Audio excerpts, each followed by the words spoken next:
So here's a complete defensive system and a handy little package.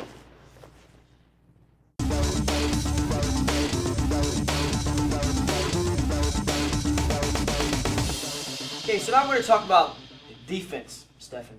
And for me, and probably for a lot of people, I think when everyone starts jiu-jitsu, they get really excited about the submissions and the sweeps and kind of the offense, basically. And as you start training more and more and more, you start to realize that it's not always you who's going to be applying the submission. Sometimes it's your opponent. And not just a submission, but a bad position as well, the mount or the back. And so somebody once told me that jiu-jitsu is about being comfortable in an uncomfortable situation. And that really stuck with me. And I think the defense, it's always going to be important. You know, after all, Brazilian jiu-jitsu is self-defense. So we need to learn how to defend. We need to be comfortable in uncomfortable situations.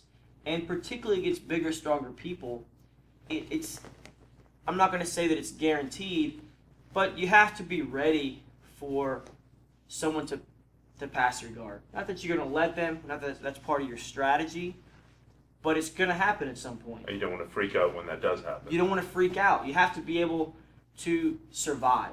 That's the first thing you have to be able to do. You have to be able to survive when the person is mounted on you or on your back or in side control. You have to really resist the urge to try to escape immediately or to freak out.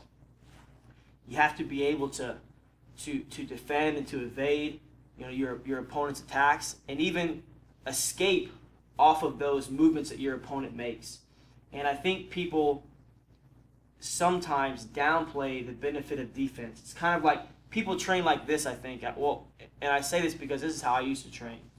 I would drill all my offense, and then I kind of just thought like, well, I'll just pick up the defense as I go, and I'll just practice my defense when I'm in the training room. But I think it's important that you spend as much time drilling your arm lock from the guard as you do defending the arm lock from the guard, because Although you can be a brown belt in armbar from guard and blue belt in defending the armbar from the guard. That's right. And that's not uncommon to see. You see people who, as long as they stay offensive, they do really well. But if they get a step behind, if they get tired, if they make a small mistake and all of a sudden the guy's on their back, it's almost like you said, they drop a belt level or 2 belt levels. It's like a completely different person. So you need to realize that the longer you can survive, the more opportunity you're going to have to win the match or the training session or be able to defend yourself, you know, on the street or wherever.